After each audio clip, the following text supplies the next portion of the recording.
Hi everyone, जय Shri Radha Krishna. Friends, आज मैं आपके लिए लेकर आई हूँ पूर्वजों का संदेश। और किसी ने मुझे कमेंट किया था कि आप पूर्वजों की रीडिंग एक सी करती हो, एक ही वर्ड होते हैं आपके। तो जो पूर्वज उस समय पे संदेश देंगे वही मैं आप लोगों को बताती हूँ। और झूठ बोलना या इधर उधर से उठाकर दूसरों की रीडिंग चुरा कर बता देना, वो सब मुझे नहीं आता है। तो प्लीज़, अगर आपसे कनेक्ट होता है तो आप कनेक्ट करो, अदरवाइज आप जाने दो, ठीक है। यहाँ पर आज रीडिंग में आपको ये बताने वाली हूँ कि जब पूर्वज नाराज होते हैं, अगर आपके पूर्वज नाराज हैं तो हो सकता है किसी के घर में जो उनके बच्चे हैं उनकी लाइफ खराब कर रहे हैं। या फिर ऐसा हो सकता है कि उनके जैसे आप बेबी कंसीव नहीं कर पा रहे हो, या अगर बच्चे हो रहे हैं तो वो होने से पहले ही ख़त्म हो जाते हैं, या फिर होने के बाद भी किसी के घर में डेथ होती रहती है। ऐसा कुछ एनर्जी आई थी, तो मैंने इसीलिए दोबारा से आज ये रीडिंग निकाली है। क्योंकि पूर्वजों के संदेश सबसे ज़्यादा मिलते हैं, ठीक है। पूर्वज सबसे ज़्यादा हमें किसी भी चीज़ से आगाह करते हैं, सपने में दिखें चाहे कैसे भी वो हमें बताते हैं। लेकिन आप लोग हों चाहे हम हों, कोई भी अपने सपनों पे ध्यान नहीं देता, पूर्वजों की बातों को पुराने ज़माने की बातें कहकर छोड़ देते हैं। और इसी वजह से लाइफ डिस्ट्रॉय होती रहती है। घर में तलाक होते हैं, शादी टूट जाती हैं, बच्चे नहीं होते हैं, बच्चे होते हैं तो उनका भविष्य बिल्कुल ख़राब रहता है। ये सब चीज़ें पितृदोष की हो सकती हैं। और कभी कभी तो पितृदोष इतना भयंकर होता है कि वो अकाल मृत्यु देता है। नेक्स्ट जो सबसे भयंकर मुझे लगता है वो ये होता है कि बच्चों की बहुत कम एज में डेथ हो जाती है। या फिर बच्चे होते हैं तो कभी कभी नीले काले पीले ऐसे होते हैं, मतलब होने से पहले वो पेट में ही ख़त्म हो जाते हैं, ठीक है। ऐसी ऐसी परेशानी आती हैं। और जो पितृदोष किसी किसी के सिर पे इतना हावी हो जाता है, किसी के बच्चों के ऊपर, जो वो बिल्कुल बच्चा पागलों की तरह हरकत करने लगता है। आपको ऐसा लगेगा कि इसमें कम बुद्धि है या ये थोड़ा मेंटल सा है, आप उसे कुछ भी कह सकते हो, लेकिन वो पितृदोष भी हो सकता है, ठीक है। तो आप इस रीडिंग को बहुत ध्यान से देखना। आपके घर के बहुत सारे कलेश ऐसे हो सकते हैं जो केवल पितृदोष की वजह से हैं। और आपको ऐसा लगता है कि आपके ऊपर काला जादू किसी ने कर रखा है। आपको बस शक है, आपने किसी को अपनी आंखों से नहीं देखा, लेकिन आप फिर भी ये कहते रहते हो कि किसी ने हमारे ऊपर काला जादू किया है। और कोई बता देता है कि कोख बनवा रखी है, इस तरह की बहुत सारी चीजें होती हैं। लेकिन एक सिम्टम उसमें पितृदोष भी हो सकता है। अगर आप उसको ठीक कर लो तो हो सकता है कि आपकी बहुत सारी चीजें ठीक हो जाएं। और आने वाले जो पीढ़ी है, आने वाले जो बच्चे हैं, उनकी कुंडली में पितृदोष नहीं आए। ये आपकी जिम्मेदारी हो सकती है, ठीक है।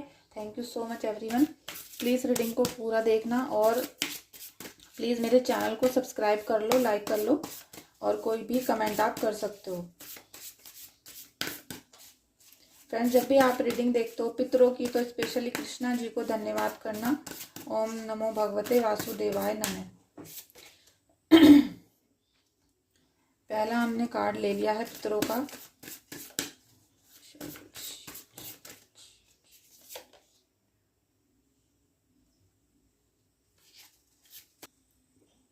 देखिए, जो आजकल की जनरेशन है, और हो सकता है आप भी, जो पितरों की पूजा वगैरह होती है या पितरों की बातें होती हैं, पितृदोष होते हैं, और बल्कि कुंडली की जो मैटर होता है, इसको पुराने ज़माने की बातें कहकर छोड़ देते हैं। और जो चीज़ें उनको सच में करनी चाहिए वो सब चीज़ें वो नहीं करते हैं। और फिर उनकी जो शादीशुदा ज़िंदगी है वो ख़राब होनी शुरू हो जाती है। किसी का तलाक हो रहा है या घर में रह के दोनों अलग रहते हैं, बिल्कुल लाइफ ख़राब हो चुकी है। क्योंकि जो पितृ जब नाराज हो जाते हैं बहुत ज़्यादा, तो वो क्या करते हैं, आपकी पीढ़ी को आगे नहीं बढ़ने देना चाहते। वो चाहते हैं कि आप परेशान रहो। जब तक आप उनका कहना नहीं मानोगे, जब तक आप उनको खुश नहीं करोगे, तो आपके घर में बहुत सारे दोष उत्पन्न हो सकते हैं। और मैं तो टैरो रीडिंग करती हूँ। आप ये बातें किसी और भी पंडित जी से भी पूछ के देख सकते हो। आप कहीं भी पता कर सकते हो कि ये बात सच है या नहीं। और बहुत सारे पितर ऐसे भी होते हैं कि वो आपके सिर पे भी आ जाते हैं, आपके फैमिली मेंबर के किसी भी व्यक्ति के ऊपर आ जाते हैं और अपना पूरा भयंकर वाला रूप दिखाते हैं, बताते हैं कि हमें ये परेशानी है और मैं इसीलिए आया हूँ। ये सारी चीज़ें भी बहुत सारे परिवारों के साथ हुई हैं। अगर आपके साथ कभी ऐसा हुआ है तो आप मुझे कमेंट बॉक्स में ज़रूर बताएं कि आपके साथ क्या एक्सपीरियंस हुआ था, या फिर आप मुझे व्हाट्सएप पे भी बता सकते हो, ठीक है।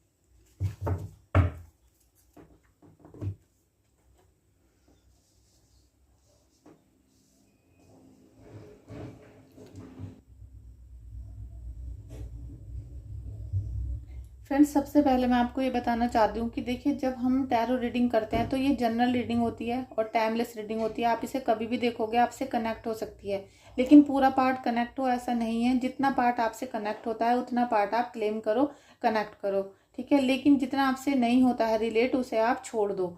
और साथ में जब भी आप रीडिंग को देखते हो तो आप अपने इष्ट देव का नाम जरूर लें, या आप जिसके लिए भी रीडिंग देख रहे हो आप उसका नाम जरूर लो अपने मन में, जिससे कि आपसे सच में कनेक्ट हो सके रीडिंग। और जितना पार्ट हो उतना ही देखो, बाकी का छोड़ना है आपको, ठीक है। आपके पितृ, यहाँ पर किसी के पितृ हैं जो पवित्र आत्मा है, जो बड़े, जैसे कहते हैं ना, घर के बड़े देवता बन गए हैं। आपने सुना होगा अपने घर परिवार में कि हमारे बड़े बाबा हैं, छोटे बाबा हैं, बड़े देवता हैं, छोटे देवता हैं, ऐसा भी आपने सुना होगा। अगर ऐसा सुना है तो प्लीज कनेक्ट कर लेना, क्लेम कर लेना। तो कोई आपके पितृ हैं जो देवता बन गए हैं। देखिए, सभी देवता नहीं बनते हैं जो पितृ होते हैं, लेकिन कोई देवता आपके घर के पितृ जो हैं वो देवता बन चुके हैं, लेकिन अब भी उनके मन में कोई ना कोई क्रोध है। वो आपके घर में ग्रहण लगा रहे हैं, ठीक है। वो आपके घर में ग्रहण लगा रहे हैं। वो किस लिए लगा रहे हैं? वो ग्रहण नहीं, एक गुस्सा है उनके मन में। कुछ चीज़ है जो शायद आपने अभी तक फील नहीं की, या आप अपनी गलतियों को जानते हो। ऐसा भी हो सकता है कि आपने कोई गलती नहीं की, लेकिन आपके बाबा ने, पापा ने, माँ ने, किसी ने कोई गलती की है और उसका क्रोध आपकी फैमिली पर आ रहा है।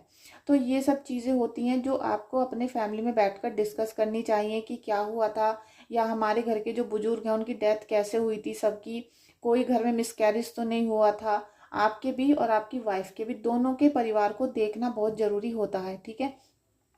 और किसी की मर्डर तो नहीं हुआ था, किसी को ज़बरदस्ती मार तो नहीं दिया था। देखिए, बहुत सारी सिचुएशन होती हैं।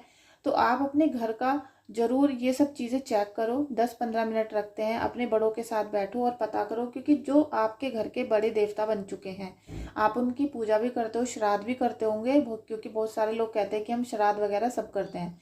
लेकिन कुछ चीज़ें हैं जो अभी आपके सामने नहीं आई हैं, और जिस दिन वो आपके सामने आ जाएंगी बातें, कि आपको पता चल जाएगा कि हकीकत में क्या हुआ था, तभी आप उनसे सॉरी बोलना शुरू कर दोगे। आप कान पकड़ के माफ़ी मांगना उस दिन से शुरू कर दोगे, तभी आपके देवता शांत होना शुरू हो जाएंगे।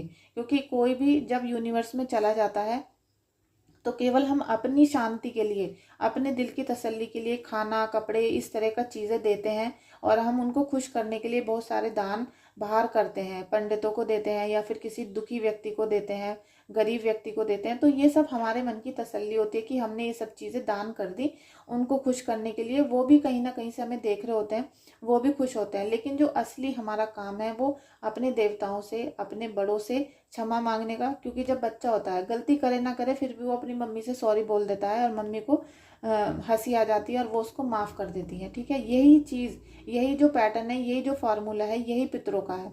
आपने कितना भी बुरा किया हो, लेकिन जब आप अपने पितरों से माफ़ी मांगोगे शांत दिल से, लेकिन आपको पता तो हो कि आप माफ़ी किस लिए मांग रहे हो, इसीलिए आप अपने घर वालों के साथ बैठो, उनसे सारी चीज़ें पूछो।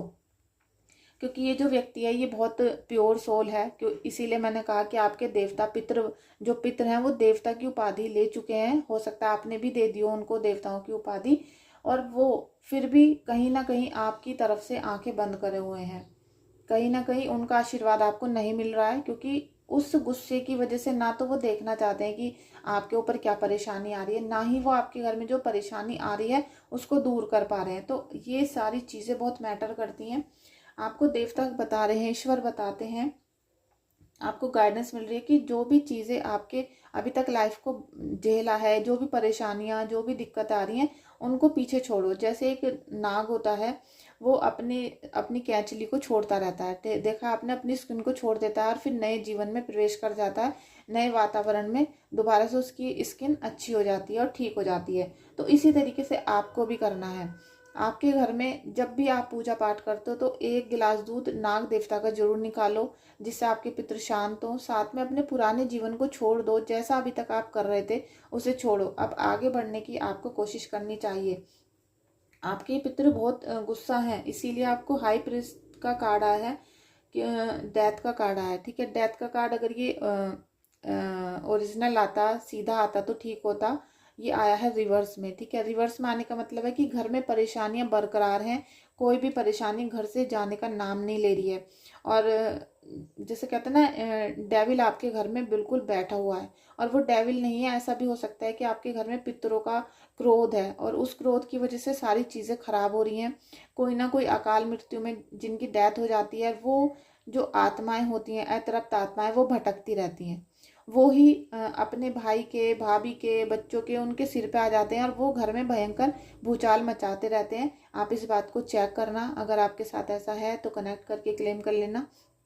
यहाँ पर ये बहुत हद तक आ रहा है कि कोई ना कोई बच्चा जैसे जल्दी से ख़त्म हो जाते हैं कम उम्र में, उनकी जो आत्मा है वो भटक रही है, और वो जो आत्मा तृप्त है उसके लिए आपको पिंडदान या पूजा, पितृदोष, ये सब चीज़ें आपको करवानी पड़ेंगी। आप उनको ज़रूर ये सब चीज़ें कराओ।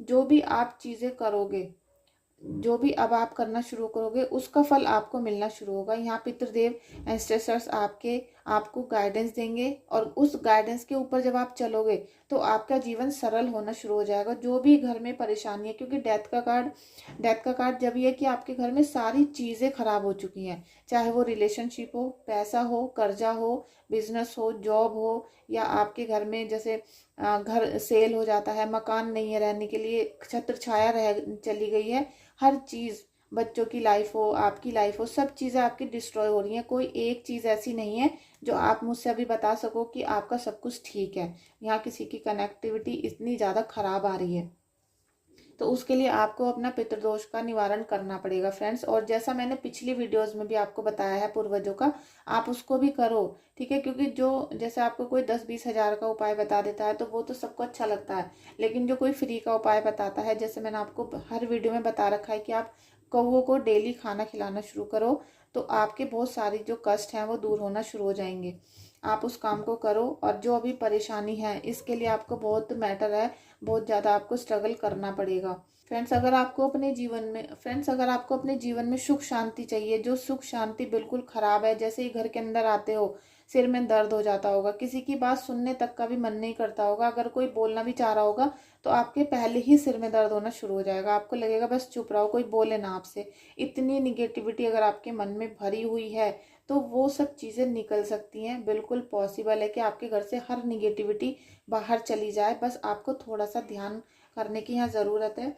ईश्वर आपको बहुत साथ देने वाले हैं।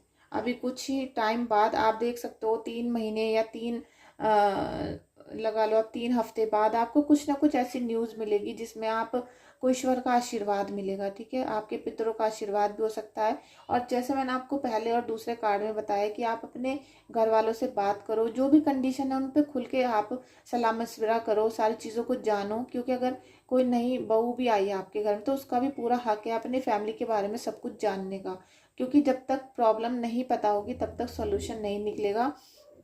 और इसीलिए मैं आप लोगों से डिटेल मांगती हूँ आपकी।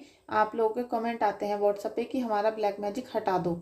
सबसे बस एक ही आप जब क्वेश्चन करते हो, तो जब तक आपकी प्रॉब्लम नहीं पता चलेगी कहाँ से हुई, कैसे हुई, किसने की, या कहाँ से ये प्रॉब्लम आपके घर के अंदर एंट्री करी है, तब तक आप उसका सोल्यूशन मैं आपको कैसे बता सकती हूँ। तो पहले चेक करना होता है, तभी बताएगा कोई भी। अगर वो बिना बताए कह रहा है कि मैं कर दूंगा ख़त्म, तो फिर वो फेक है, वो पैसे ही लूटेगा आपके और कुछ नहीं करेगा, ठीक है। आप बर्बाद होना चाहते हो तो आप हो सकते हो, वैसे भी आपको पितरों ने बर्बाद कर रखा है, और वो इसीलिए कि नासमझी की वजह से। इसीलिए आपसे कहा है कि अपने दिमाग के घोड़े को दौड़ाओ, अपनी बुद्धि को तेज करो। जब बुद्धि को तेज करोगे तभी कुछ क्रिएट कर पाओगे। अभी आप कुछ भी क्रिएट नहीं कर पा रहे हो बिल्कुल भी। ईश्वर आपका साथ देंगे, लेकिन साथ जब भी देंगे जब आप यहाँ कुछ क्रिएट करोगे। जब तक आप कुछ क्रिएट नहीं करोगे ईश्वर कोई भी आपका साथ नहीं देगा friends.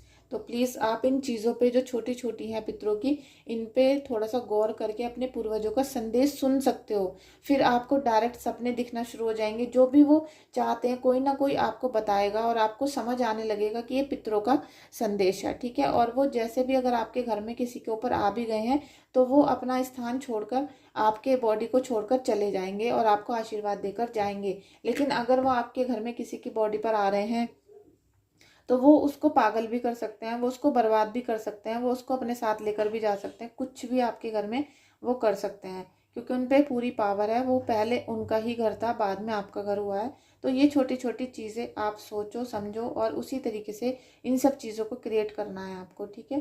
Thank you everyone. Please like share और कमेंट कर लेना, और कोई भी आपके मन में कन्फ्यूज़न है या सजेशन है तो आप मुझे व्हाट्सअप करना। व्हाट्सअप का नंबर डिस्क्रिप्शन बॉक्स में है, ठीक है। Thank you so much.